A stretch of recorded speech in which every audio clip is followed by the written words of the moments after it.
Growing up in our small town wasn't easy, especially in our modest two-story house, where the dynamics were always complicated. I'm Molly, and this is the story of how I learned that sometimes the people who hurt you most are the ones who should love you most. My father worked long hours at the local mine. He was quiet, tired, and usually buried himself in the newspaper after dinner. My mother, on the other hand, was anything but quiet. She'd spend endless hours sprawled on our worn-out couch, phone pressed to her ear, cackling with her friends while some mindless talk show droned on in the background. "Linda, you won't believe what happened on The Real Housewives today," she'd squeal into the phone, completely ignoring the pile of unwashed dishes in the sink or the empty refrigerator that needed restocking. Then there was my younger brother, Riley. Mom's precious golden child. Even from my earliest memories, the difference in how she treated us was crystal clear. While I wore hand-me-downs and dollar store shoes, Riley got the latest gaming consoles and brand-name clothes. "Mom, my shoes are falling apart," I remember telling her one day when I was 12. "Could we maybe get new ones this weekend?" She barely looked up from her phone. "There's no money for shoes right now, Molly. Besides, those still look fine to me." But later that same week, I watched her return from the mall with a shopping bag full of new clothes for Riley. "Look what I got for my special boy," she cooed, while he eagerly dug through the bag. Dinner was always a testament to her negligence, microwaved frozen dinners or takeout containers scattered across our kitchen table. Sometimes, I'd stare at the sad, plastic-wrapped meals and dream about having a normal mom who actually cooked real food. By the time I reached high school, I knew college wasn't in my future. There were no savings, no college fund, not even discussions about higher education.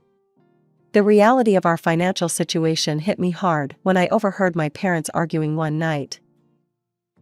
"We can't keep living like this," my father's voice was strained. "The bills are piling up." "Well, what do you expect me to do about it?" Mom snapped back. "You're the one who should be making more money." That's when I made my decision. The day I turned 15, I walked into the cafe 3 blocks from our house and asked for a job. The manager, Mrs. Peterson, took one look at my determined face and gave me a chance as a part-time waitress. "You've got good instincts, kid," she told me after my first week. "Keep this up, and you'll go far." For the first time in my life, I felt proud of myself. But even that small victory was tainted by my mother's reaction. "A waitress?" she scoffed when I told her about my new job. "Well, I suppose someone has to do it. Just don't let it interfere with taking care of your brother's needs." After graduating high school, I landed a full-time waitressing position at Giovanni's, one of the nicer restaurants in town. My 3 years of experience at the cafe made me an attractive hire, and the manager didn't even hesitate when offering me the job. The salary was significantly better than what I'd been making at the cafe, but that wasn't even the best part. Mr. Romano had this amazing policy where servers could take home leftover food after their shifts. In a high-end Italian restaurant, these weren't just any leftovers, we're talking about gourmet pasta, premium steaks, and fresh-baked desserts that would otherwise go to waste. The first time I brought home a container of fettuccine alfredo and garlic bread, my family's eyes lit up like it was Christmas morning. I thought this might finally be something that would make them appreciate me. How wrong I was. It quickly became a pattern. I'd bring home these beautiful meals, carefully packed and still warm, only to find that by the time I got a chance to eat, there would be nothing but scraps left. Riley always got first pick, followed by Mom and Dad, and whatever remained, if anything, was supposed to be mine. One evening, after a particularly long shift, I came home with a magnificent portion of osso buco that the chef had specifically saved for me. By the time I finished changing out of my work clothes, I found Riley scraping the last bits from the container. "Hey," I protested. "I was going to eat that. Couldn't you have at least saved me some?" Mom's head snapped up from her phone. "Molly, how dare you be so selfish? You should be ashamed of yourself." "Selfish? I'm the one bringing this food home. You get to eat this fancy food all day at work," she snapped back. "Your brother only gets to enjoy it once a day." You should be grateful we're not asking you to bring more. I stood there, fighting back tears of frustration. I don't eat at work, Mom. I'm too busy serving other people. Well, that's your choice, she replied dismissively, already turning back to her phone. Nobody's stopping you from eating there. Riley just smirked and licked his fork clean, not even bothering to hide his satisfaction. The worst part wasn't even the hunger, it was the realization that in their eyes, I would always be worth less than my brother, no matter what I contributed to the family. 2 years flew by, and Riley finally graduated high school. I remember sitting at his graduation ceremony, watching him receive his diploma, and thinking that maybe, just maybe, things would change now. Maybe he'd finally start contributing to the household like I had been doing since I was 15. So, Riley, I asked him the day after graduation, while he was sprawled on the couch with his game controller, have you started looking for jobs yet? He barely glanced away from his video game. Nah, I'm taking a gap year. Need some time to figure out what I want to do with my life, you know? A gap year? I couldn't hide the disbelief in my voice. But we can barely make ends meet as it is. Oh, honey, Mom chimed in from her usual spot on the recliner, Riley's still too young to work. He needs time to find his path. I wanted to scream. Too young? He was the same age I was when I started working full-time. But instead, I took a deep breath and tried to reason with them. Mom, I started working when I was 15. Riley's 18 now. That was different, Mom waved her hand dismissively. You wanted to work. Riley needs to focus on his future. And so began Riley's gap year. Every day, I'd leave for my morning shift at the restaurant, and he'd still be asleep. When I'd return in the evening, he'd either be in his room playing video games or out with his friends, the house just as messy as I'd left it. The dishes would pile up in the sink, the trash would overflow, and heaven forbid anyone ask him to help with laundry. I couldn't take it anymore. Why doesn't he have to work? I confronted my parents one evening during dinner. Everyone else his age has a job. Dad shifted uncomfortably in his chair while Mom immediately went on the defensive. Stop attacking your brother. You don't understand how hard it is for him. The job market is terrible right now, and he's suffering enough without you making him feel worse. I tried a different approach. Look, we actually need delivery drivers at the restaurant. I could put in a good word for him. It's a decent starting salary, plus tips. Riley chose that moment to emerge from his cave, presumably for his evening beer run with friends. A delivery driver? He scoffed, grabbing his keys from the counter. I didn't get straight A's to become some delivery boy, Molly. I know my worth. And what exactly do you think you're worth right now? I muttered under my breath. He paused at the door, turning to face me with that smug expression I'd grown to despise.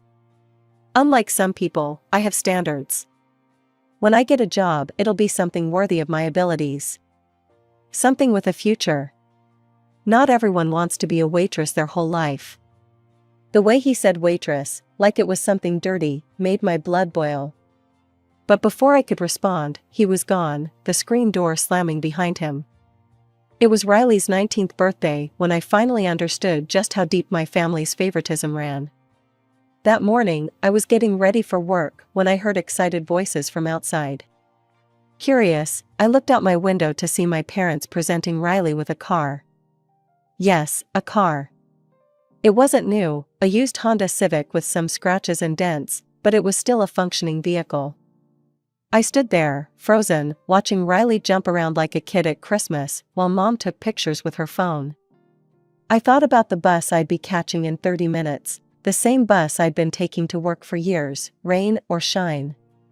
The same bus where I'd often stand for the entire 40-minute ride after a grueling 8-hour shift on my feet. Do you like it, sweetie? Mom's voice drifted up to my window. We know it's not brand new, but it's perfect for getting around town. This is awesome, Riley exclaimed, already sitting in the driver's seat. I can't wait to show the guys. I didn't say anything before leaving for work. What could I say? That I'd been working for years and couldn't afford a car while my unemployed brother just got one handed to him? That I was tired of being treated like a second-class citizen in my own family? But the real surprise came that evening during my shift at Giovanni's. I was serving a table near the window when I saw them walk in, my entire family, dressed in their best clothes, with Riley leading the way like he owned the place. "Molly," Mom waved me over dramatically. "We're here to celebrate Riley's birthday properly." My brother grinned at me. "We want the best table in the banquet hall. My friends Mike and Dave will be here in half an hour.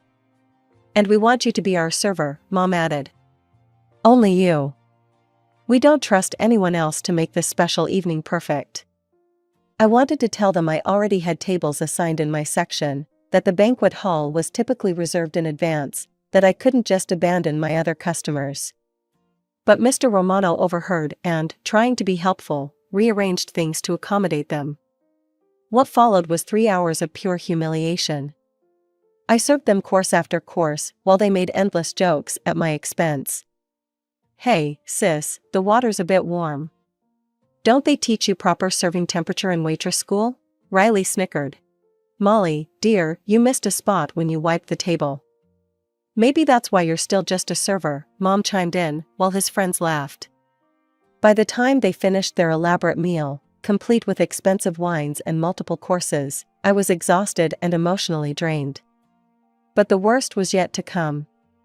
As they gathered their coats, Mom pulled me aside with that fake sweet smile I'd grown to dread. "Darling, there's just one tiny thing," she said, lowering her voice. "We're a bit short on cash right now. You'll need to cover the bill. Consider it your gift to your brother for his birthday." I stared at the bill in my hand, $247.83. Nearly half my weekly salary. "You can't be serious," I whispered. "You came here knowing you couldn't pay?" "Don't be dramatic, Molly," she hissed. "It's your brother's birthday. Surely you want to do something nice for him? Besides, you get an employee discount, don't you?" They all stood there, watching me, Riley twirling his new car keys, while Mom gave me that expectant look that said I had no choice. And she was right, I couldn't let them walk out without paying. It would cost me my job. 6 months after Riley's extravagant birthday celebration, my own birthday rolled around. That morning, Mom was unusually chipper. "Don't make any plans for tonight, sweetie," she sang out as I headed to work. "We have a special surprise waiting for you when you get home." For the first time in years, I actually felt hopeful. Maybe they'd finally realized how unfairly they'd been treating me. Maybe they'd finally show me the same kind of appreciation they showed Riley.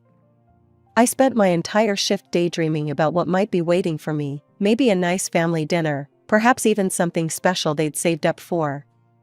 I practically rushed home after my shift ended, my heart beating faster as I opened the front door. But what I saw stopped me dead in my tracks.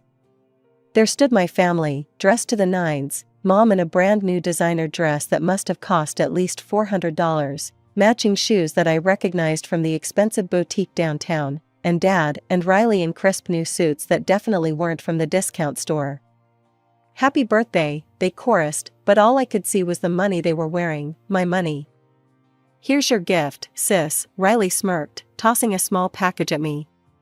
With trembling hands, I opened it to find a perfume box. But something was off. The designer name was misspelled, Gucci, instead of Gucci.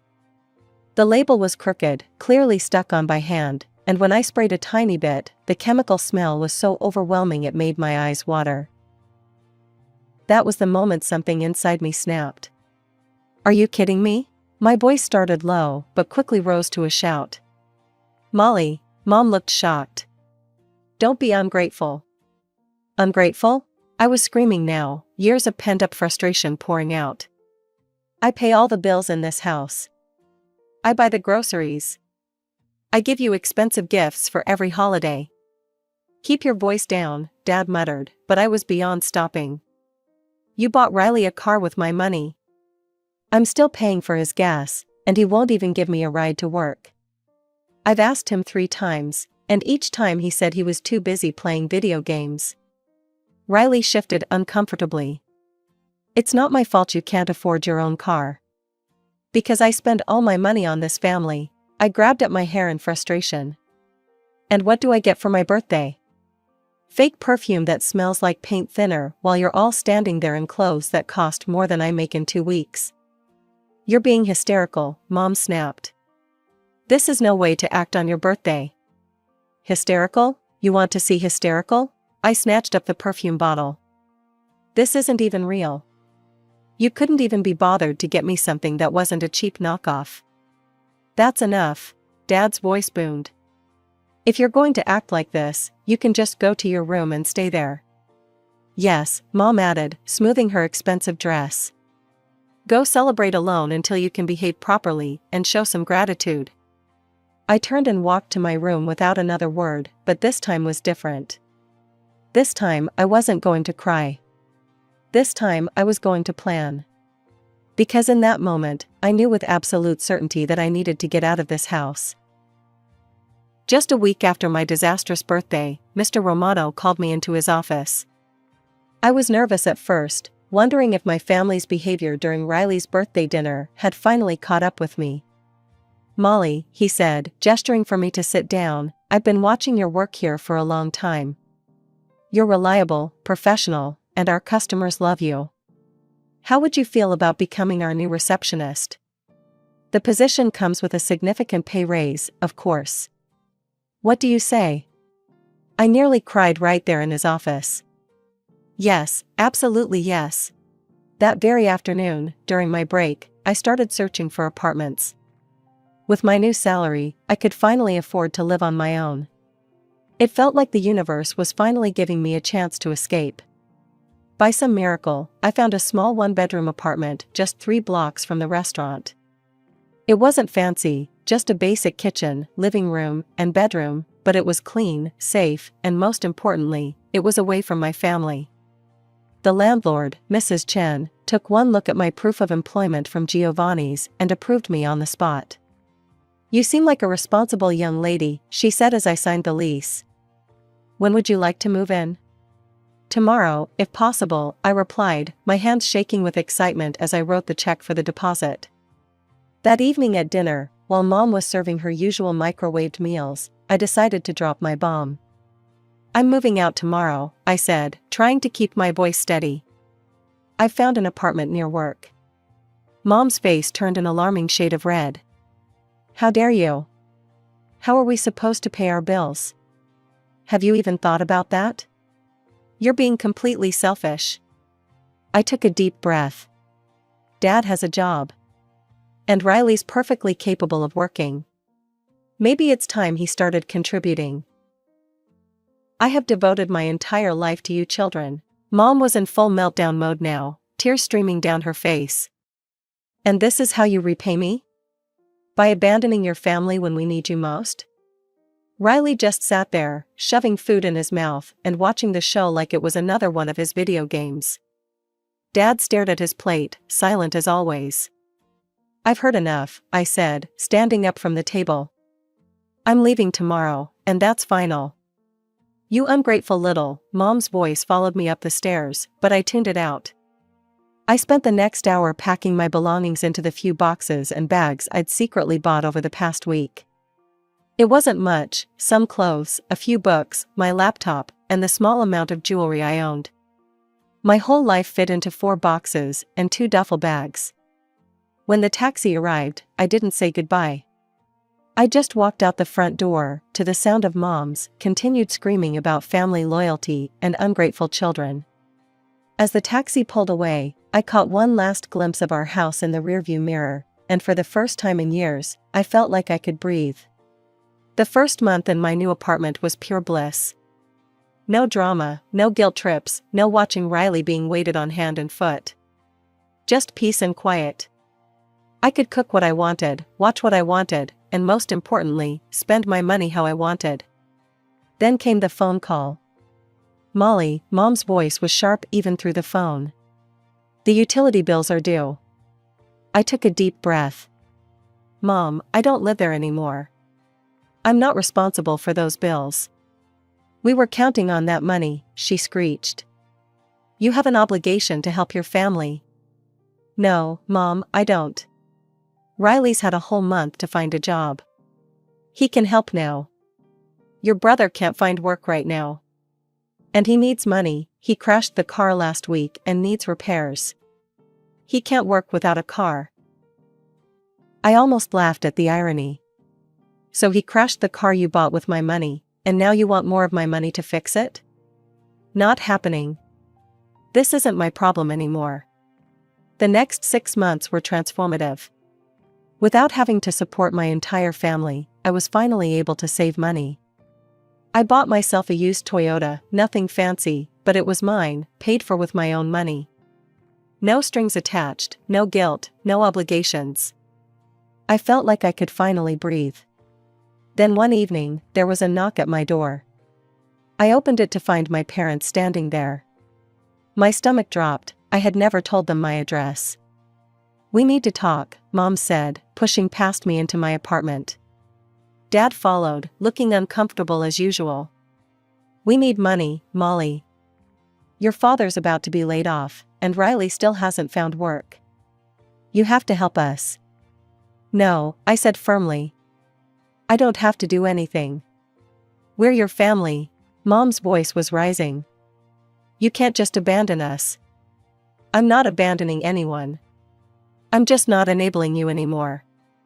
Dad finally spoke up. The mine's cutting back workers. I might not have a job by next month.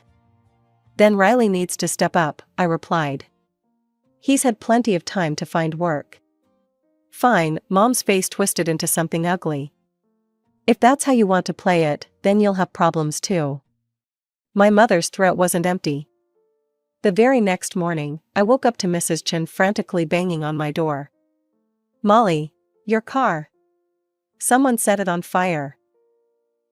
I ran outside in my pajamas to find my Toyota, my pride and joy that I'd worked so hard for, reduced to a smoking shell in the parking lot. My legs nearly gave out, but then Mrs. Chen grabbed my arm. I have cameras, she said quickly. The police are on their way. We caught everything on video.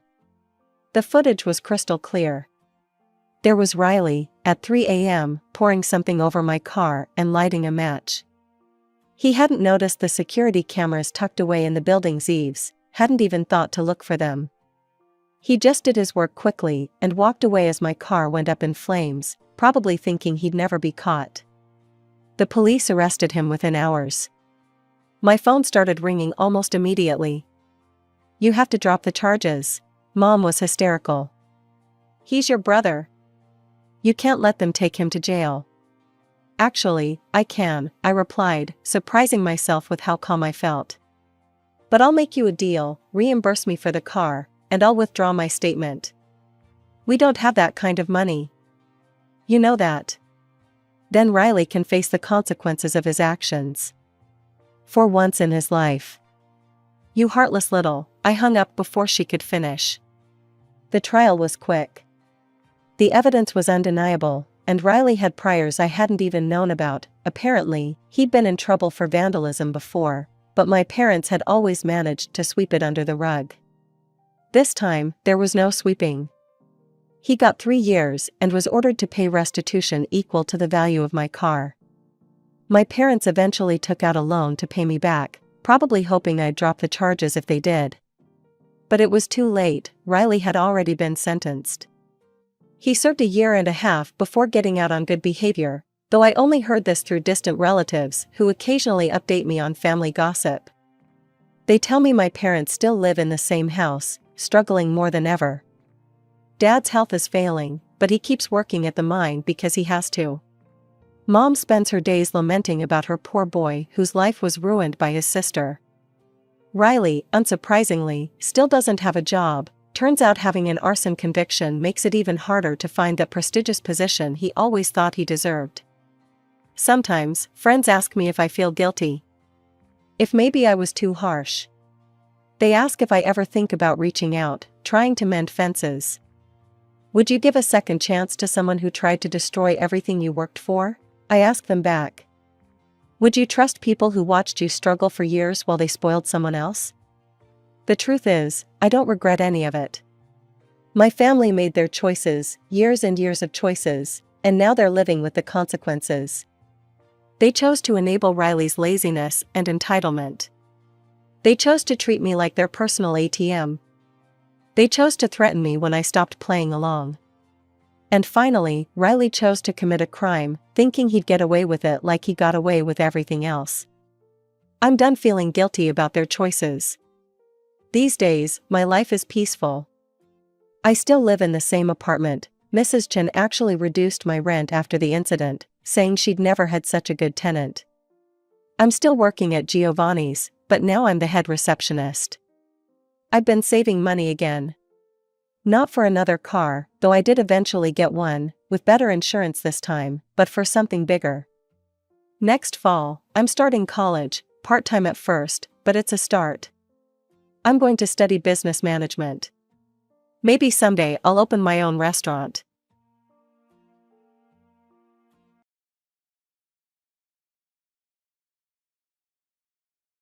Brian, could you consider marrying Carol again?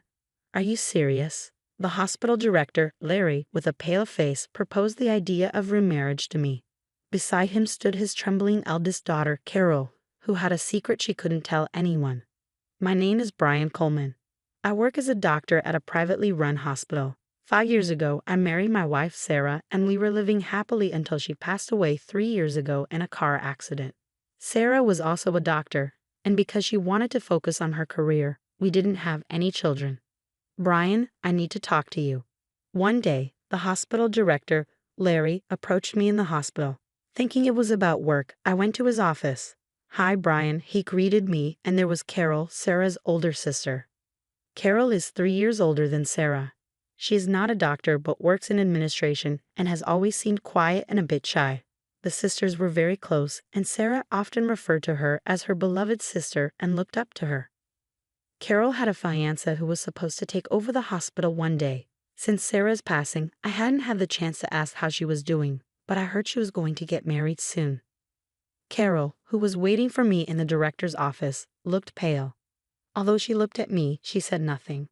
"Brian, I'm sorry for calling you so suddenly. I have something important to discuss with you today." Something important. When I was asked to have a seat on the sofa in the office, I sat across from Larry and Carol, who both had troubled looks on their faces.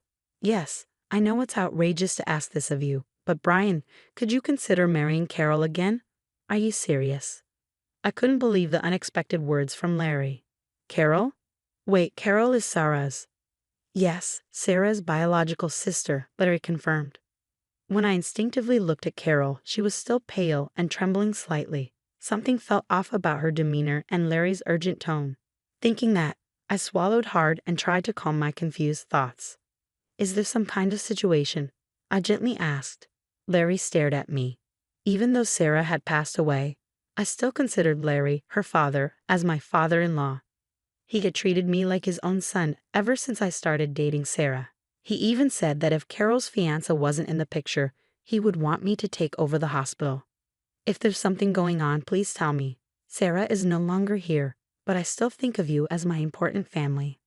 "Brian, thank you." Hearing my words, Larry took off his glasses and pressed his eyes. "As you know, this hospital has been passed down from my father, and we've managed to keep it running for generations.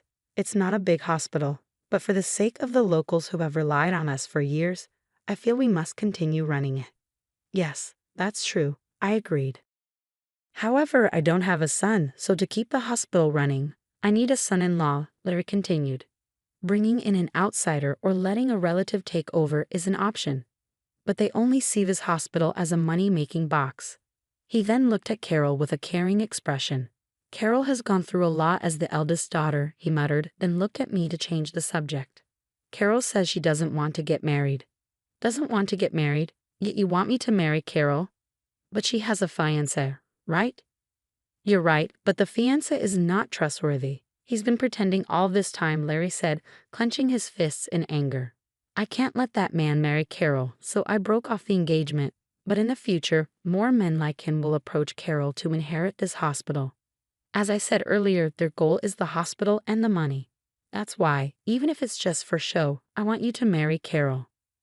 Larry's disappointment and frustration towards those who approached for money and his hope for Carol's happiness were palpable from his clenched fists. I understand the situation, but why me? I was Carol's sister, namely Sarah's husband. Larry looked at me calmly. From both of our perspectives, you are the only man we can trust in this world. I am the only one. I glanced at Carol, who was looking down but nodded slightly. You are the only one, Brian. As a doctor, you understand the importance of a hospital for patients and have considered the future of this hospital with me. That's why I want you to marry Carol and inherit this hospital. I see. These unexpected words left me speechless. I always felt Larry treated me like his own son, but I didn't realize he trusted me that much. I want Carol to be happy. Please, can you help her? He pleaded. Next to him, Carol also trembled as she did the same. Even though I had lost my wife, I had once decided to live as part of her family. Above all, they were her beloved ones. All right, I will help.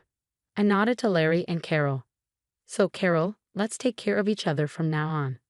Yes, thank you very much. Even though it was just a formality, we registered our marriage and moved into a house prepared by Larry, considering the eyes of those around us. However, we had separate bedrooms to respect each other's privacy. Carol, let's feel relaxed as if we were a real couple because this is our house.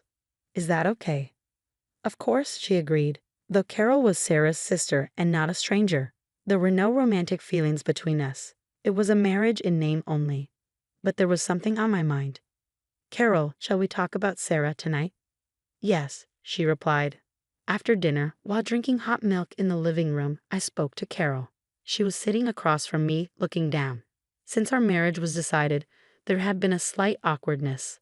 I could sense her tension around me. We had already begun living together, and I wanted us to at least get along like friends. As I mentioned earlier, since losing Sarah, I've talked to friends who knew her and shared memories. But friends aren't family. You and your family cherish Sarah the most, I said. Carol listened intently to my words. So tonight, let's talk about Sarah over drinks. I'd love to hear stories about her childhood from you. You really cherished Sarah, didn't you? She asked. Of course. Sarah was my comrade, my best friend, and my beloved wife. When I answered confidently, Carol smiled gently.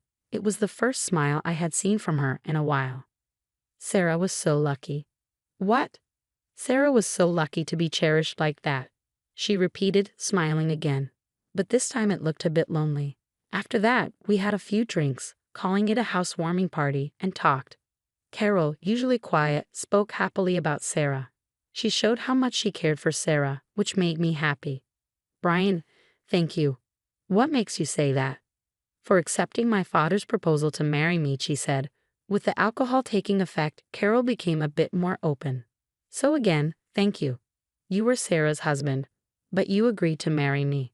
It's okay, Carol. Like I told your father, you're an important family to me. Then I started to talk about my own family. My parents had a bad relationship and divorced when I was still young. After that, I was raised by my father, but he was the kind of person who never really thought of me as his son. Selfish and inconsiderate.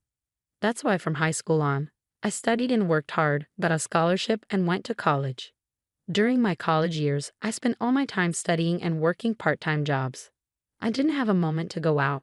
After enduring all those hardships, I met Sarah at the hospital and was treated like a son by Larry. That's when I learned the warmth of family. That's why I care about you too. It's nice to hear, Carol said with relief. Then she slowly stood up and moved to stand beside me. Carol, I have something I need to tell you. Something to tell me? Her sudden serious tone made my heart race nervously. Nodding, Carol slowly raised her left arm and rolled up the sleeve of her jacket. Oh my, this? Seeing the scars there, I was so shocked I nearly fell over. They were vivid, raw scars. I couldn't tell anyone that my fiancé was abusing me both verbally and physically. As the daughter of the hospital, I felt I couldn't let go of someone who would be a big plus for the hospital because of my personal feelings, Carol revealed. Carol's former fiancé was the second son of a major hospital. He was also a doctor, and marrying him would secure the future of Carol's hospital. After Sarah passed away, he brought up the topic of marriage. Until then, he had been kind and amiable. But suddenly, I had a thought. Is he really the right one? So I told him we should postpone the wedding. That's when he changed completely. Carol hugged herself tightly. From then on, he verbally abused and threatened me every day. He wanted to control me completely. Sometimes he even got violent. I can't believe it, I said, shocked. I endured and endured, but I couldn't talk to anyone about it, and I lost myself. These scars are from that time when I felt utterly hopeless. Her former fiancé had changed after Sarah's death. Since I hadn't seen her during that period, I had no idea she was going through that. When I thought I couldn't take it anymore, my parents visited me at my place. They later told me they just felt an urgent need to see me. Seeing their faces, I finally broke down and told them everything. She recalled those days, and tears welled up in her eyes, her voice trembling. Knowing the situation, my father was furious and broke off the engagement. We received some compensation from him. But that's not the end of it, is it? I muttered, struggling to contain my anger. She looked at me with shaking eyes. Realizing I was frowning at the thought of her pain, I quickly came to my senses. Oh, sorry. What's wrong? Nothing. Then she smiled, looking relieved. That's why I thought you were the right choice. Since what happened with him, I lost trust in people, especially men. I was scared just having them close. It's understandable. Even hearing the story made it clear how horrifically Carol had been treated by her ex-fiancé. My father was worried about me, so he suggested the remarriage to you. He knew you were Sarah's husband and knew you were a kind, gentle, and wise person. Her face clouded with a look of guilt. But I'm sorry for dragging you into my selfishness and causing you trouble. It's not trouble at all. Really? Sure. Besides, this isn't selfish, Carol. You tried to move forward again. I stood up slowly and gently extended my right hand to her. You haven't given up on trusting people or overcoming your fear of men. So I'll do everything I can to help because you're an important family to me. Brian, hearing my words, she bit her lip hard. Tears streamed down her cheeks and wet her trembling lips. Can I hold your hand? Yes. I gently touched Carol's hand. She flinched for a moment, but as I slowly and gently held her hand, the trembling gradually subsided. It's all right, Carol. I'm not like that jerk. When I deliberately said it firmly, her eyes widened and she looked at me. Once she smiled, she exhaled deeply and seemed to feel relieved. Yeah, he never touched me gently like this. He seemed kind on the surface, but he was nothing like you. She took another deep breath and exhaled. Seeing her savor the moment, I felt an overwhelming joy, and tears welled up in my eyes. Carol, let's slowly start regaining the real you. Don't worry. I'll be with you. When I said this with a serious look, she stared at me and nodded slowly. I'm glad it's you who's here with me. She squeezed my hand tightly in return. From that day on, we started living together as a couple. Having built a relationship of trust, we often talked about Sarah. Those were peaceful, happy times. I think it was Sarah who guided me to avoid marrying my ex-fiancé and for my parents to come to help me. You think so? Yes. If I had married him, my life would have been a disaster by now. And I think it was Sarah who made it possible for me to live with you. Indeed, if it weren't for Sarah, I wouldn't have remarried Carol. Because of Sarah, I experienced the warmth of her family and learned the warmth of having a home. We owe Sarah so much. For sure. We looked at each other and laughed, squeezing each other's hands tightly. A few years later, Carol and I truly became a married couple. When our child was born, Larry shed tears of joy. Lucas, be kind to your sister Sophia, okay? Okay, Mom. Come on, Sophia. Let's go. Okay, Lucas. Now, I live happily with my beloved wife Carol and our adorable son and daughter.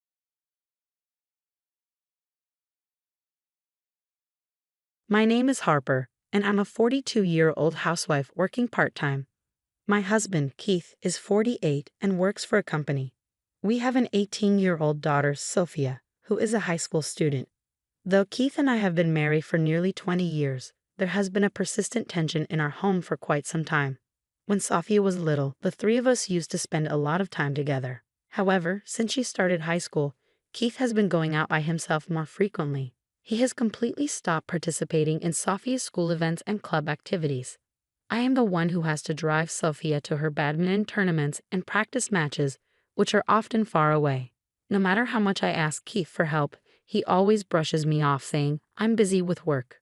Looking after the child is the mother's job, isn't it? Sophia, too, is astonished by her father's behavior. Other kids' fathers enthusiastically support them, but our dad doesn't seem to care.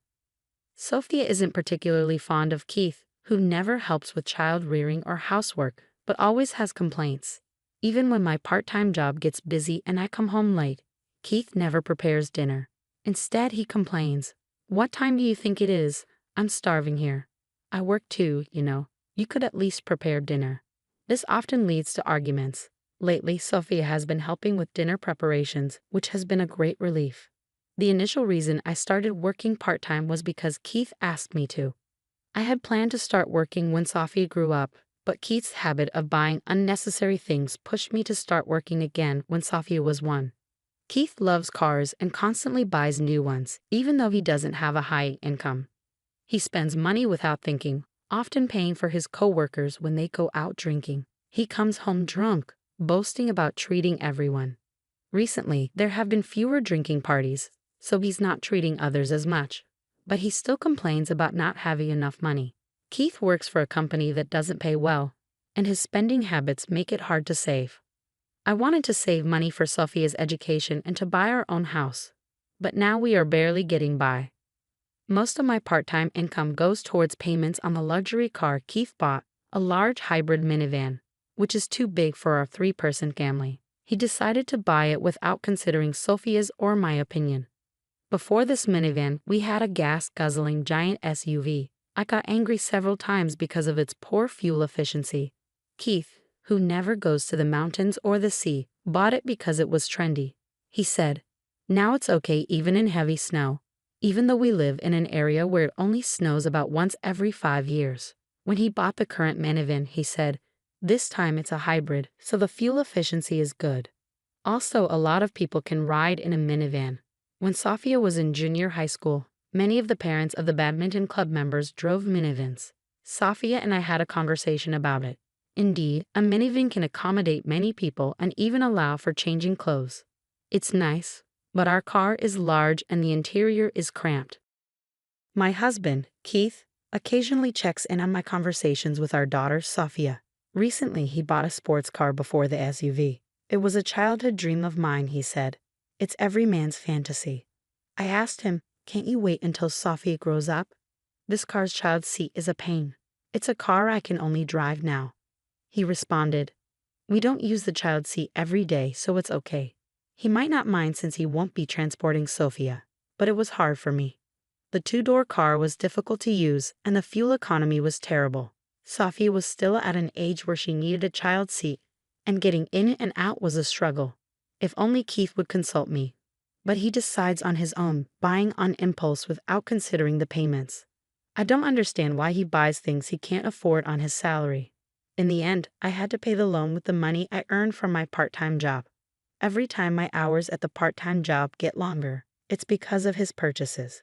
When we bought the current minivan, Keith and I had a quarrel. "Next time we buy a car, consult us too. You can't decide on your own." He replied, "I should be the one to decide. I'm the one who drives it the most."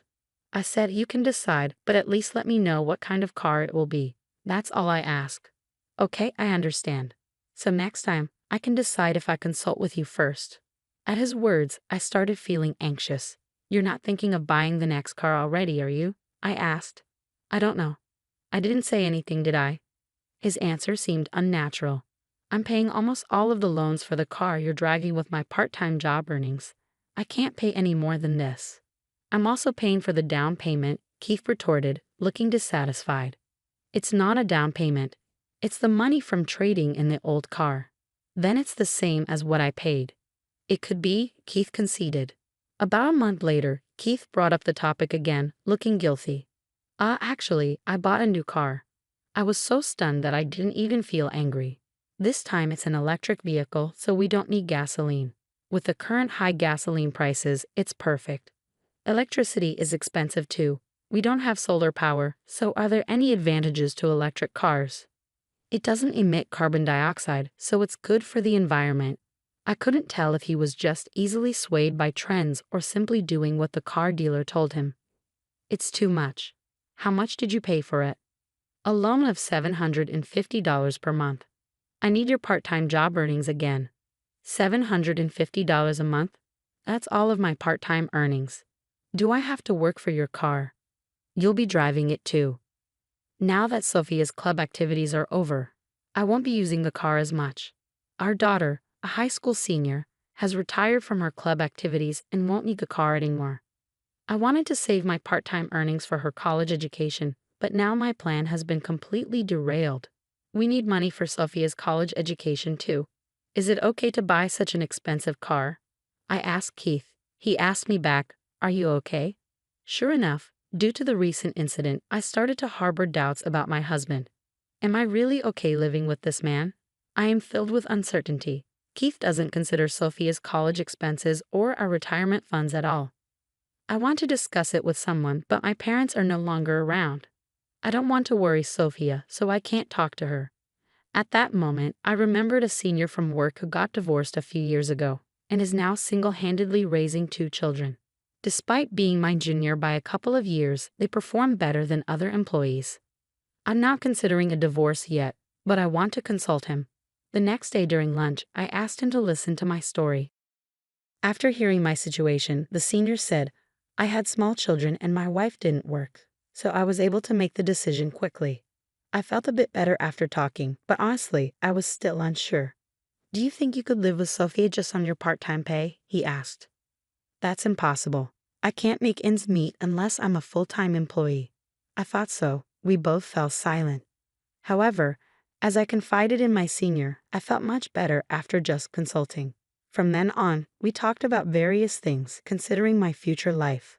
After a while, my husband's new car was delivered. "The smell of a new car is really great," Keith said. "Yeah. Why are you angry? Be happy. The new car is here." "Good for you. You're no fun." "Fine, I'll celebrate by myself," he said, starting to drink beer. "You're taking it easy, aren't you?" I retorted. "Say whatever you like," he replied, unusually pleased, probably from the joy of the new car. The next day, I had to work overtime and came home late. Sophia had prepared dinner, which was a great help.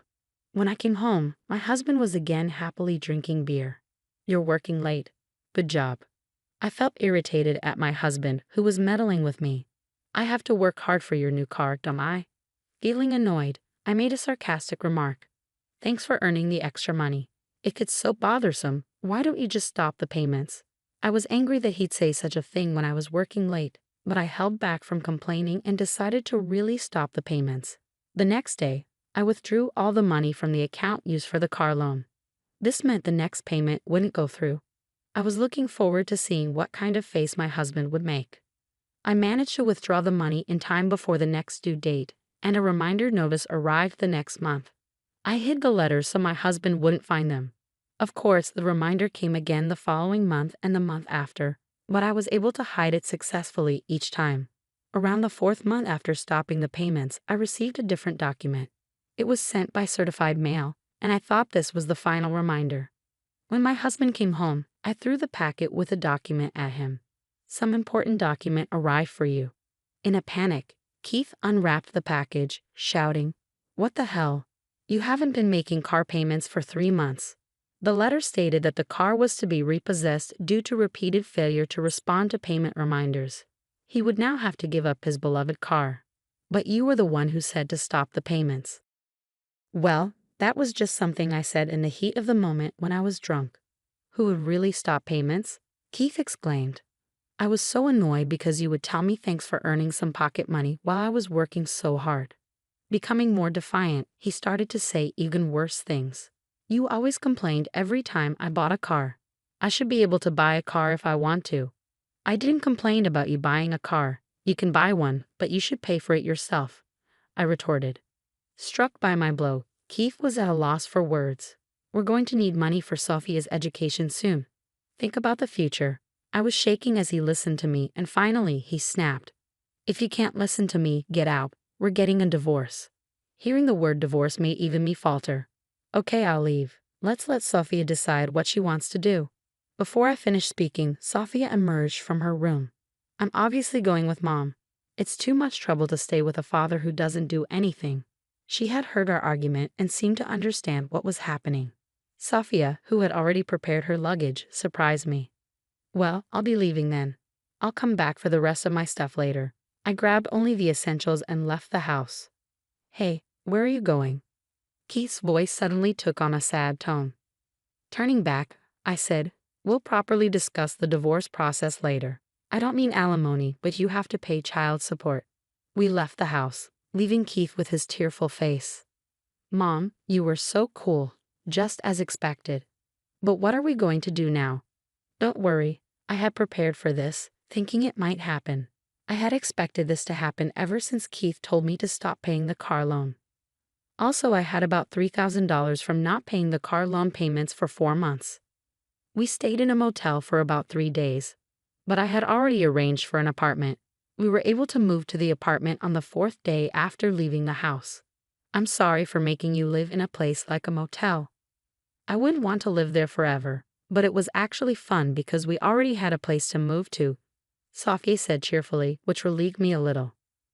It's going to be just the two of us from now on, but I'll do my best. I'll help with everything too. Let's do our best together. We had to go back to our old house to get the rest of our stuff. We also had to finalize the divorce. I contacted Keith before returning to the old house. I asked a lawyer who was recommended by a senior at work to accompany us because I was afraid that Keith might become violent if it was just Sophia and me. The lawyer was an expert in divorce cases and had helped the senior during his divorce. It was expensive, but we could afford it. When we arrived, even the appearance of a lawyer surprised Keith, who said, "You're really okay with getting a divorce? I won't forgive you if you come back and apologize later." He glared at me as he threatened me. "It's okay. I won't say such things. Even if you are working part-time, leave this place. You won't be able to make a living. You don't have to worry about me. Just sign the divorce papers quickly." "Fine, I'll sign it. Just shut up. I will take full child support considering your income." Looking at the child support calculation, Keith started shouting. "Why the hell do I have to pay child support? I won't pay a single penny to a daughter who wants to leave home." Being told this, I felt grateful for having a lawyer. The lawyer convinced Keith that child support is not paid to me but given to our daughter as a duty of a father. But there's still a chance that Keith won't pay the child support. Therefore, arrangements were made to deduct it from his salary if he doesn't pay. If you're just a part-timer, but you've got a lawyer, how prestigious. Where did you get that money? I forgot to tell you, I was made a full-time employee. I'm making about double my old salary, so don't worry. Keith seemed speechless. Honestly, becoming a full-time employee gave me the courage to finally get a divorce. And as a full-time employee, I could also get a housing allowance, so I could afford to rent an apartment. Due to advice from my senior colleague, I had been looking for an apartment I could move into immediately. The decision to bring a lawyer to the discussions was also advice from my senior. And sure enough, the child support from Keith stopped coming in almost immediately. It was good to have a lawyer come with me and set up the procedure to deduct it from his salary. Despite all the chaos, Sophie was able to get into her first choice university. I have to work even harder for her tuition. Working for a car loan that I don't even use is different. This has a sense of purpose. From now on, for Sophia's sake, I plan to live happily together.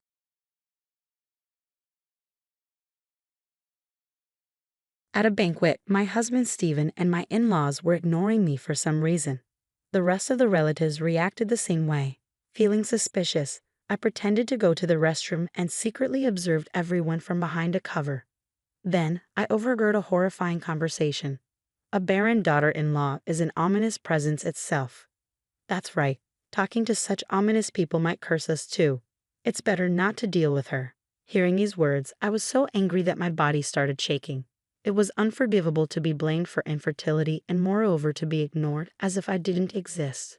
It seemed there was no choice but to carry out my plan right away. After slipping away from the venue secretly, my phone vibrated. It was Stephen on the call. "Hey, what have you done?" Stephen yelled in agony. I chuckled. "What are you panicking for? It's the truth, isn't it?" It seemed that an image I showed on the screen had driven Stephen into a frenzy, but the real counterattack starts now. I'm going to show him hell. My name is Melissa, and I'm 35 years old. 9 years ago, at the age of 26, I married Stephen. We met at a party. Stephen, 2 years older than me, was very kind, and we clicked immediately. As we started dating and thought about marriage, Stephen told me he intended to return to his hometown in the countryside to farm. The village, close to being a ghost town due to a declining population, felt a crisis of becoming desolate. I was surprised but eventually decided to follow Stephen's passionate request to join him. I too came from the countryside, albeit a different one. I had grown tired of living in an unfamiliar city. Luckily, my brother and his wife lived in my parents' house. Knowing that there was no need to take care of my parents later also pushed my decision. After that, things moved swiftly, and we got married. I quit my job and moved to this tiny village, Stephen's hometown. Though it's called a village, most of it consisted of Stephen's relatives. We lived in a large house originally inhabited by my in-laws, who then moved to a small annex on the next plot. They were cheerful and caring, always looking out for us. Farming was tough, but living surrounded by nature wasn't bad. Above all, the people of this village were kind.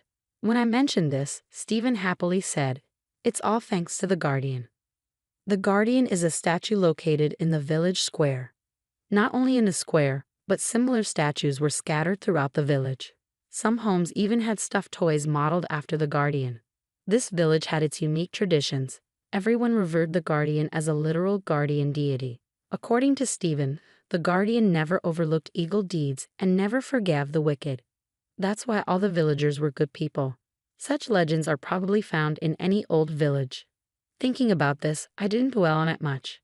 Life was peaceful, and I had completely forgotten about such things. But a nightmare was surely approaching. A few years after moving in, I had become accustomed to farming. Waking up early and quickly harvesting vegetables was my daily routine. Every day was unremarkable, but one thing bothered me. We still hadn't had any children. I was about to turn 30. I had always thought it would happen naturally, but recently I started to feel anxious. This was because, after a few years, more people began asking, "Don't you have kids yet?" Each time, I cheerfully responded, "It's a blessing." But it's typical of an old farming village to bluntly ask such delicate questions. Everyone asked the same, even my in-laws, and occasionally, an old man or woman passing by asked bluntly, "Why can't you have them?" I responded appropriately, but it gradually became annoying.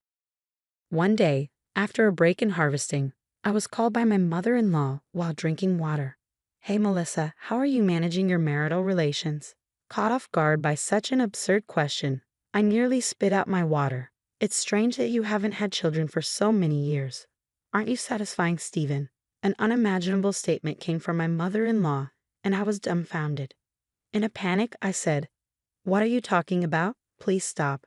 That's not something people normally discuss," and abruptly ended the conversation. Yet, my mother-in-law continued, "It's important, you know." But I ignored her and stormed out of the room. I thought this village had old-fashioned values, but this is just ridiculous. It's creepy that they boldly ask about marital life. Having left the house, I decided to kill some time by walking to the square.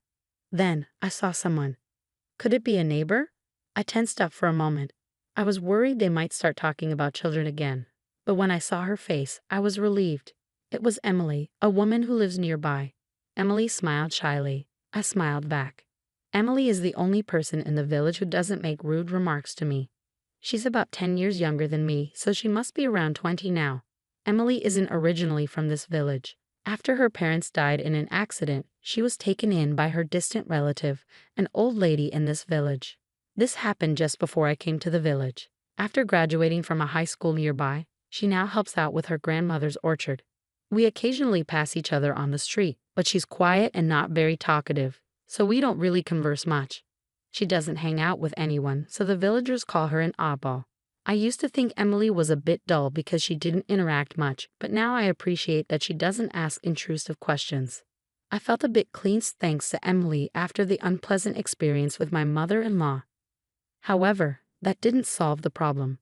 My mother-in-law, father-in-law, and other distant relatives in the neighborhood kept saying similar things. "You need to be more assertive with your husband. You need to take the lead." They would say anything they wanted. My mother-in-law then said something that gave me chills. "Last night's dinner was all vegetables. You should add more meat. Maybe adding garlic would boost Steven's vitality." Why does she even know what we had for dinner last night? It's too nosy. Fed up, I decided to talk to Steven about everything. I can't take it anymore. Everyone keeps asking about when we're going to have kids. Your mom also pressed too much into our marital life. Stephen, who was watching TV, responded without taking his eyes off the screen. What are you talking about? Mom and everyone else are just worried about you. Worried? That's prying. Doesn't she say anything to you? Why will they say anything to me? Infertility is a woman's responsibility, isn't it? Stephen casually said something unbelievable, and I was shocked that he had such outdated knowledge. I was appalled. It's not always the woman's fault. Sometimes it's a compatibility issue, or it could even be the man's fault. Me? No way. Stephen looked genuinely puzzled. I understood the elderly in the village having old values, but I was surprised that even Stephen, who was relatively young, thought this way. Anyway, I want a child too. I'm thinking about getting fertility treatment. We need to find the cause before we can address it. I suggested to Stephen that we go to a doctor together, but as expected, Stephen was reluctant and made excuses. Why should a man go to such a place? He complained. But I managed to persuade him to agree on the condition that we go to a hospital a bit far from the village. Later, we went to a hospital in another city and both got tested. A few weeks later, when we returned to the hospital, the doctor told us a fact. There's no issue with you, Melissa. The problem is with your husband. He does not produce sperm. He has azoospermia. The moment Stephen heard this, he exploded. What? It can't be my fault. Are you kidding me? Stephen suddenly stood up and started yelling. I had never seen Stephen like this before. The doctor, with a troubled look, showed us the test results on paper. Staring at the paper, Stephen fell silent with a terrible expression. He must have been shocked. I felt sorry for him and couldn't say anything. That night, I spoke to Stephen kindly. The doctor said if we do more detailed tests, we might find the cause and get treatment. It's a bit far, but I'll help. But Stephen just looked down and didn't reply. He probably never imagined that he could be the cause. Feeling sorry for him, I couldn't say anything more and silently left the room. But soon, I realized that feeling sympathy was a mistake. Stephen's attitude began to worsen. The cruel truth of his azoospermia seemed to have shredded his pride as a man. Perhaps in an effort to regain his shattered self-esteem, he became unusually aggressive. I was the main target of his frustrations. He criticized me for being slow at farm work, for the food not being tasty enough, and he started picking fights over trivial things, growing angrier more frequently. Initially, I remained silent, thinking he just couldn't accept the test results, feeling sorry for him. But as it continued, I too began to lose my patience. Our arguments increased, turning our home into a constant battleground. Naturally, there was no intimacy, so having children was out of the question. Going to the hospital for treatment was absolutely out of the question. Moreover, the villagers still believed my infertility was to blame. The situation where I was the only one criticized remained unchanged. I wanted to tell Stephen's parents the truth, but Stephen glared at me with icy eyes, warning, "Don't tell anyone." The thought of what might happen if I spoke up was frightening, and I didn't have the courage to do it. Besides, I wasn't even sure if they would believe me. After all, everyone's thinking was outdated. The conventional belief that infertility is a woman's fault prevailed. That's probably why Stephen had reacted so violently when he was pointed out as the cause. As this life continued, I started to feel I couldn't bear it anymore. I understood he was shocked, but this was outright displacement of blame, and I felt like a punching bag. Maybe it would be better to separate. I was beginning to think that way. Half a year passed, and Stephen's snide remarks continued. By then, I had reached my limit. I had firmly decided to get a divorce.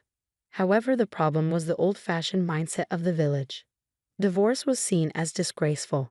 I had heard rumors of a woman who suggested divorce being verbally abused by her husband. Considering this, it was unlikely I would get easy consent. So I thought about leaving the signed divorce papers and fleeing the village. It was a drastic measure, but I was driven to it. I began to prepare secretly so that Stephen wouldn't notice. Then, the next month, Stephen was supposed to be out of the village for the day delivering crops. It was the perfect opportunity. But while I was packing my bags, the front door opened. There stood Stephen, who was supposed to be out. His eyes were furious as he shouted, "Where are you going?" When I remained silent, Stephen glanced at the divorce papers on the desk. "You were going to divorce me. Are you kidding me? If people find out my wife ran away, it would be a disgrace. Don't you dare embarrass me." It was the reaction I had expected. After a tirade of abuse, he threatened, "If you ever think about running away again, you know what will happen," and glared at me sharply. My plan had failed. I was desperate. Yet how had he found out? I had been careful to act discreetly. From then on, Stephen's treatment of me worsened. He complained that the cleaning wasn't thorough, that just seeing my face irritated him. Any backtalk from me would lead to serious trouble. "You are the worst kind of woman, running away from her husband. The guardian sees everything. Your misdeeds will be exposed." That became Stephen's mantra. Lately, even the mention of the guardian by the villagers started to disgust me. I had thought it was just superstition. But could that statue really be watching me? It's hard to believe that those trying to escape the village receive punishment, but the fact that my whereabouts and actions were precisely guessed was indeed true. I had become utterly frightened. Gradually, a sense of resignation began to grow within me. As time passed, I was about to turn 35. One day, Emily, who lives nearby, came to visit. "It's rare to see you. What's up?" Over time, Emily and I had started to talk a bit whenever we met. Unlike the other villagers who thrived on rumors and judged harshly, Emily never pried into my life and always treated me with unchanged kindness, the only woman who did so. "Melissa, there's something I really need to say." I was taken aback by the seriousness on Emily's face. I invited her inside and made some coffee. Then Emily looked around nervously and gestured for me to come closer without saying a word. We entered a room that was now used as a storage room and seldom entered. What's going on?" As I followed her in, confused, I asked her this question, and she murmured as if relieved, "We should be safe here." Then she began to pour out her words as if a dam had burst. "I can't take it anymore. This village actually—" That's when she told me a shocking fact. It was about the true nature of this terrifying village. Months later, Emily and I had met secretly several times. After learning the truth about the village, we had been trying to figure out a way to escape. The truth Emily shared was shocking. Hearing such things only made me more eager to escape as soon as possible. But we needed to act carefully. If our plan was discovered, it would be over. It took time, but finally, the day to act was set. This Sunday, a banquet related to the guardian held once every few years would gather all the village relatives. We couldn't miss this once-in-a-lifetime opportunity. Emily and I had discussed and done what needed to be done. Everything was prepared. All that was left was to put our plan into action. The gathering was at night. The venue was the village's only restaurant. Although the building was old, it had enough capacity to accommodate most of the villagers. Like years ago, I went there in the afternoon to help, as I had helped before. My in-laws were there, so I greeted them with, "Good morning." However, after a brief glance at me, they quickly disappeared somewhere. Maybe they were busy. Thinking so, I decided to help with preparing the food. But not just my in-laws. The other relatives too were unresponsive to anything I asked. In fact, to be honest, they were ignoring me. Had I done something wrong? Confused, time passed, and it became night. Soon, the relatives and other villagers began to arrive. Stephen was among them. But his attitude was the same. For some reason, he ignored me. It felt like I had become a ghost. Without understanding why, only anxiety and irritation grew within me. So I pretended to go to the restroom to secretly listen to their conversations. Then a terrifying conversation hit my ears. "Melissa never did have children, did she? At her age, it's probably impossible now. Oh dear, an infertile daughter-in-law is just bad luck. She must be cursed by the guardian." My mother-in-law began with a tone of disgust, and a clearly drunk Stephen nodded in agreement. "Yeah, talking to such an unlucky person might curse us too. It's better for everyone not to deal with her." Of course, I made sure to inform the villagers last night. I told them that speaking to Melissa would bring the guardian curse. My father-in-law added with a laugh. Hearing their words, I began to shake with anger. Unforgivable. It wasn't my fault I couldn't have children, and to be deemed an ominous presence, to be ignored on top of that. Is this what adults do? No matter how you look at it, this village is wrong. We should carry out our plan immediately. We intended to flee this village, but that alone wasn't enough to settle my feelings. I had to somehow strike back at them. I was resolved. Soon, Emily appeared from the venue. The timing was perfect. Without saying a word, Emily and I nodded to each other. Then I turned off the lights at the venue. Suddenly, it was dark, and voices could be heard asking, "What happened? Is it a power outage?" Amidst the confusion, Emily tampered with a computer that was placed in a corner of the venue. Originally, there was a computer, projector, and screen set up for today's event to reflect on the Guardian and the history of the village. We decided to use that setup. After a while, a certain image appeared on the screen. "What is this?" Stephen screamed. My in-laws, other relatives, and villagers were also staring at the screen, causing a commotion. "Who did this? Melissa, where are you?" Stephen became frantic and started causing a scene. Emily and I decided to retreat for the moment. We discreetly left the venue and met outside. About 3 minutes had passed since we escaped when my phone began to vibrate repeatedly. It was Stephen, calling relentlessly. "Melissa, what have you done?" He screamed in agony as soon as I answered. I chuckled. "What are you panicking for? It's the truth, isn't it?" It seemed like everyone was under the wrong impression, so I just wanted to set the record straight.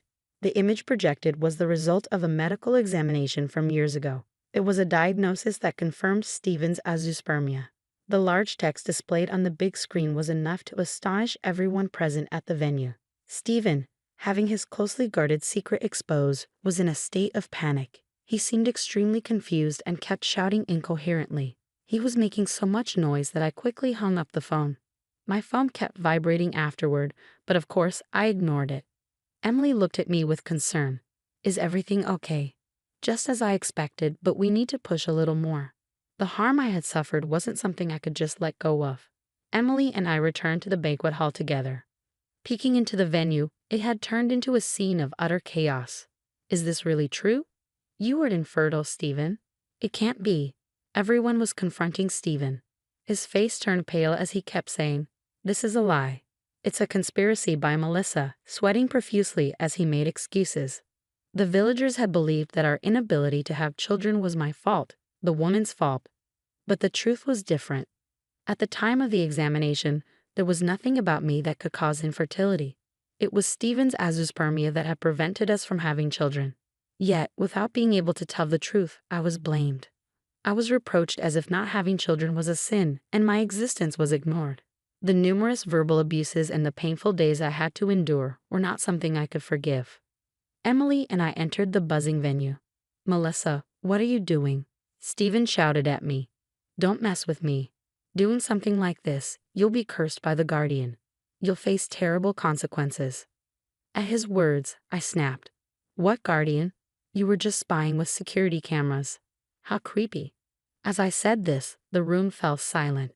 Hitting the nail on the head, Stephen, my in-laws, and the villagers turned pale. Yes, the Guardian was not a protective deity. In fact, surveillance cameras were installed inside the Guardian.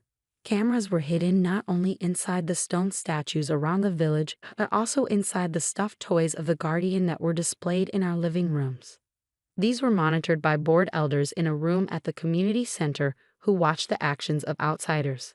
That's why my attempts to escape were well known. I had learned this from Emily on that day about 10 years ago, around the time Emily was taken in by an elderly woman in the village after losing her parents. Lonely, Emily had once secretly followed her grandmother to work because she missed her. Her grandmother went to the community center. There, she and the elders laughed and chatted while watching the villagers through surveillance cameras. At that moment, Emily learned about the village's secret legacy of the Guardian cameras. Shocked, Emily somewhat understood the village atmosphere. The rumors spread so quickly. This was it. It was bad enough to be the subject of idle gossip, but being watched while walking down the street or even inside the house was too much. Emily despised the village's tendency to invade others' privacy. Emily tried to stay out of the gossip, so the villagers started calling her odd for not joining their circle. She was fed up with the village, but she had no relatives and nowhere else to go. She had no choice but to endure life there. But one day, as her 25th birthday approached, her grandmother began pressuring her to go on arranged dates. "You need to have children soon, or you'll end up infertile like Melissa." She was told and persistently pushed to marry an elderly widower living on the edge of the village. Naturally, Emily refused such an unreasonable demand. However, her grandmother began to threaten her, saying that such defiance would bring the curse of the Guardian upon her. When Emily could no longer bear it, she thought of me, hoping I could help. Knowing the tragic experiences I had faced due to gossip, she approached me to escape the village together. The reason Emily had moved from the living room to another room that day without speaking was because she had spotted a guardian plushie there. I hadn't paid any attention. I thought it was just another plushie common around the village, but there was a camera hidden inside it. It was likely installed by Stephen to monitor my activities. That explained why my every move seemed to be known when I tried to escape, and even when my mother-in-law accurately guessed what we had for dinner. Because they were watching through the camera. It was obvious to them. I felt a chill at the sheer horror of it. My instincts told me it was dangerous to stay in this village. Kicking up Emily's suggestion, we decided we must escape the village as soon as possible. We planned together, but was escaping enough?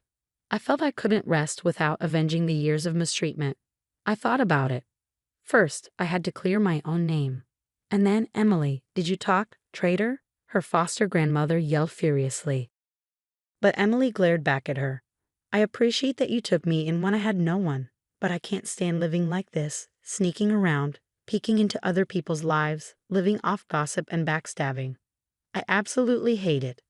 How could you say that? The grandmother and the other villagers began to make a commotion. To silence them, I decided to deliver the final blow. I manipulated the computer and displayed new images on the screen. The images that appeared one after another shocked everyone. Stephen was flirting with a young woman in the village. My mother-in-law secretly added the juice of a dirty rat to the coffee she served at village meetings. My father-in-law put his hands around the shoulders and waist of a married woman. Emily's grandmother was stealing vegetables from someone's garden. Almost all the villagers were caught in embarrassing acts they wouldn't want to be known. Everyone at the venue was speechless. Stephen exclaimed, "When did you take these pictures? How is it possible to capture such compromising photos of everyone?" Emily explained. It was impossible that all the villagers were good people. Knowing where the cameras were, they would have acted in the blind spots if they had anything to hide. We focused on the blind spots, places that were out of sight of the guardian statues and plushies, and identified the most convenient spots for misdeeds to occur, where we planted our own small cameras purchased online. Then the village scandals just kept coming out. The villagers were naturally committing minor wrongs in places they thought were not covered by cameras. They had claimed all along that all the villagers were good people. It was truly laughable. We captured crucial moments from the camera footage and saved them, and now we expose those images in broad daylight. An eye for an eye.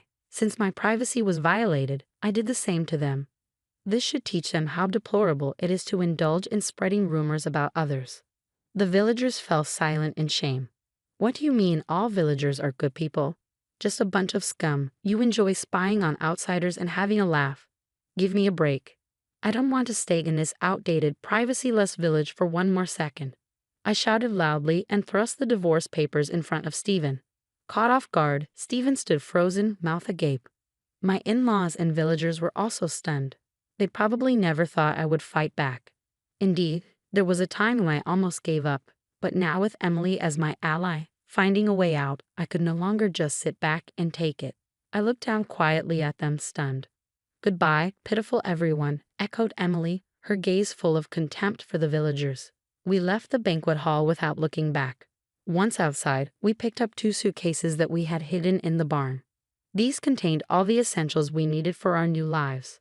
The divorce papers were already left at the house, and now with these suitcases, all we had to do was walk out of the village.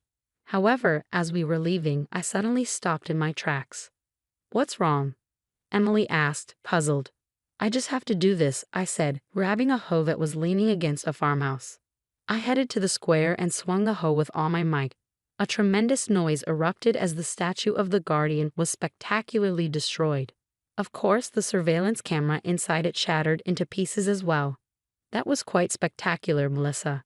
There's no point in leaving that thing intact. That felt refreshing. We laughed together. Then we destroyed every single small guardian statue throughout the village. Naturally, we had already thrown away any related plushies inside the house. It's incredible to think how frightening this setup was. The guardian statues were originally created long ago to scare misbehaving children. "The guardian will scold you if you do something bad" was an effective piece of education back then. But as times changed, This method of teaching young children evolved into a tool for punishing anyone the villagers disliked. It mainly targeted people like me who came from outside the village and those like Emily who did not try to blend in. Initially, it was just a way for people to gather and nitpick on those who did not conform to village norms. It probably started as just a bit of idle gossip to pass the time. However, over time, this gossip evolved into a network of surveillance cameras, ensuring constant monitoring in this closed-off village. The absurd superstition of the guardian became a normalized justification for spying on others. Not only is it problematic to expose people's privacy, but the persistence in outdated thinking is equally troubling. The negative energy filling this warped village eventually seemed to corrode the hearts of its residents more than any curse or retribution. I have come to find human actions far more frightening. I refuse to stay in such a place any longer. We left the backward, rotten village behind without a backward glance. Later, I heard through the grapevine that infighting had begun among the villagers after I exposed their wrongdoings. Following ugly disputes, the villagers split up, and communication completely broke down, impacting even their farming activities. Lack of coordination led to frequent mistakes, and blame shifting began. Naturally, the quality of vegetables deteriorated, and the agricultural cooperative started to complain. The village could no longer sell its produce. As a result, almost everyone fell into poverty. As for Stephen, he managed to get divorced. Worried that he wouldn't file the divorce papers I had left at home, I consulted a lawyer after leaving the village. The lawyer intervened, and it turned out Stephen did fill out and submit the divorce papers. He apparently remarried quickly because he wanted to be with the woman he had an affair with, who lived on the outskirts of the village. But with the village facing a food shortage, Stephen's household was also struggling to make ends meet. The woman he remarried eventually left him. My in-laws were also out of money and spent their days in constant quarrels. No matter how miserable they became, I could not muster any sympathy for them. I never want to have anything to do with them again, nor do I wish to remember them. As for Emily and me, we are now living peacefully in a new place. However, the journey here was not easy. Emily had no relatives, and at my parents' home, my brother and his wife were living, so I couldn't impose on them. After leaving the village, we had no one to rely on. That's why we had already started looking for jobs in secret before we left. Because of the surveillance cameras, we couldn't move around too openly. We planned our meetings in a camera-free storage shed and arranged everything via computer. This took some time, but after several online interviews, I finally found a job. My experience in clerical work before I got married came in handy. I was hired as a temporary employee, which was fine by me. We had also found a small place to live. No matter how cramped, it was far better than the village environment. Since Emily had no experience outside of farm work and was struggling to find a job, she decided to live with me in my place while looking for work. Soon after we left the village, Emily secured a job. Fortunately, being in her 20s and willing to start in an entry-level position helped despite her lack of experience. Eventually, my hard work was recognized, and I was promoted to a permanent employee. My salary increased, and I was able to move from a small place to a condo. Subsequently, Emily became independent and moved into a nearby condo. Now, we both have made friends at work and in our community, enjoying every day. Leaving the village was truly the best decision. There was a time when I lost my husband, my home, and my job, but by having the courage to start anew, I was able to reshape my life. I wish I could tell my past self not to give up. By acting with hope and not giving up, I have achieved the life I have today.